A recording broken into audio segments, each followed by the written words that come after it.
Alright, so we're going to do some shooting in some light rain right now. Just doing a quick little update since it's been a few months since anybody's heard from me on the YouTubes. Yeah, I'm showing my age with the YouTubes, but here she is. It's still sitting. I still have it. It's still sitting. So we're going to talk a little bit here in just a minute about what's been going on, what we're waiting on, and where we still want to go with it. So we'll turn this thing around here in a minute and talk to you that way. Alright, so this will be the third time I filmed this. We've gotten beat up by the rain a few times, and good old camera button not working like it should. So as always, that's me making excuses for my mistakes. Speaking of excuses, I guess you guys have probably noticed there hasn't been a video in about 6 months. So let's get that excuse train rolling and out of the way. Right around the last video coming out, I was putting the rotating assembly back together, went to stretch the rod bolts, and snapped one. So that kind of put the brakes on the project real fast on that. Was able to secure a new set of rod bolts right about the time that COVID hit. So that pretty much shut the planet down, at least here in our neck of the woods, for about 2 months. We came back to life in the middle of summer, right when it was starting to get hot as balls out. And during that time as well, the tool room, build room kind of turned into a catch-all for all the other miscellaneous projects we got going around the house. So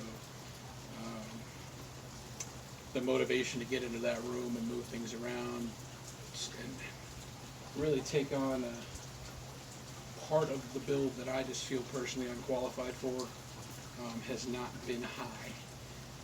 I do need to get Scott Byers over here, steal some of his expertise, maybe even sweet talk him into just running the stretch gauge on all these bolts for me, just to double down on my confidence level in the rotating assembly.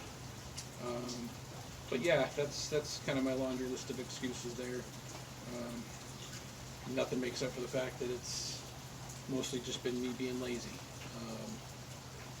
Lost a lot of motivation when that bolt snapped, and it just has been a lot of wind taken out of the sails, because it felt like every step forward was 2 or 3 steps back, not gonna lie.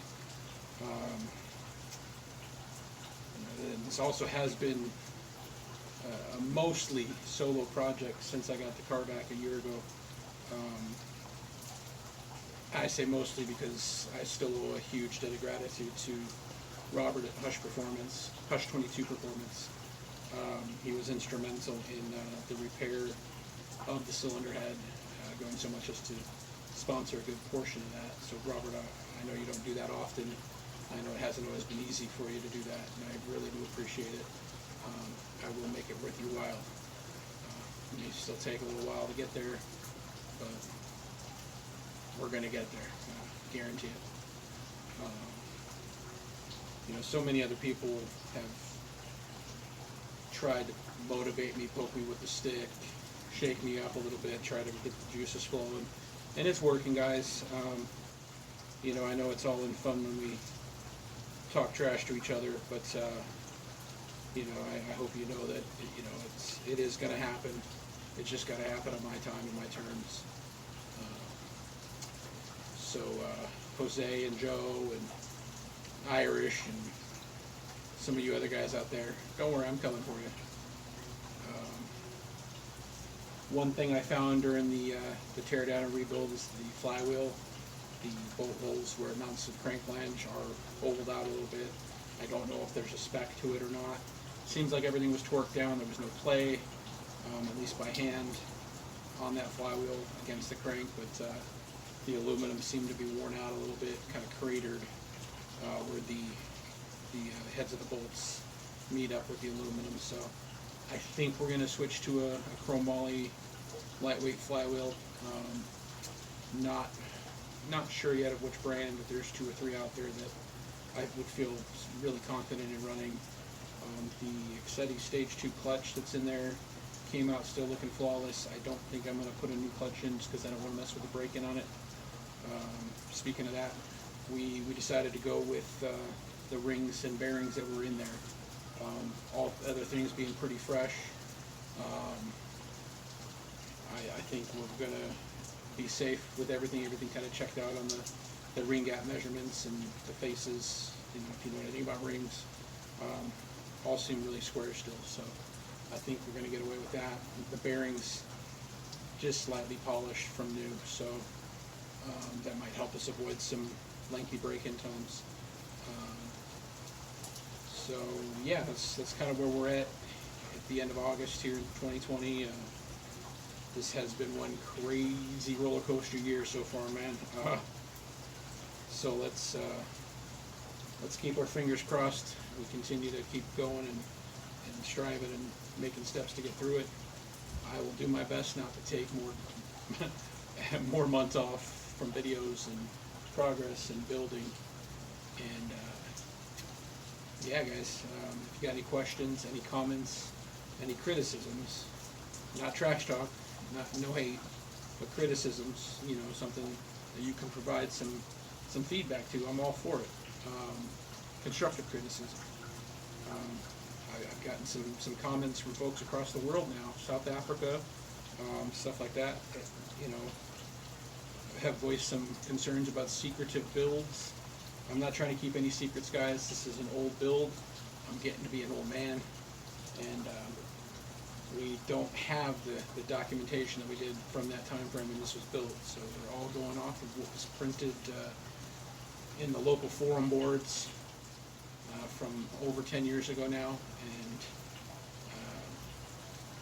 a lot of it's stuff that's been lost to the annals of time and bad memory. So we will be as forthcoming as we can with new information as it comes out. You know, I've got nothing to hide, and I don't mind being as transparent as I possibly can be with this. So again, if you got any questions, feel free to ask. I will definitely answer them as best as I can. One more thing. We are, and I say we, I've got another friend, Nick, who will be starting a new channel here, geared away from the cars. No pun intended with gears, but it's going to kind of focus on some local Tucson cuisine. And hopefully you guys will stick around and enjoy that one as well. Not car related in any sense of the word, but if you're in the Tucson area, I think you'll definitely like this channel. So stay tuned for that. I'll put some links down below as soon as we get some information on that. Hopefully we'll roll out some footage in a couple weeks. That being said, guys, thanks so much again for watching. If I didn't say it yet, make sure you hit that like and subscribe button down at the bottom.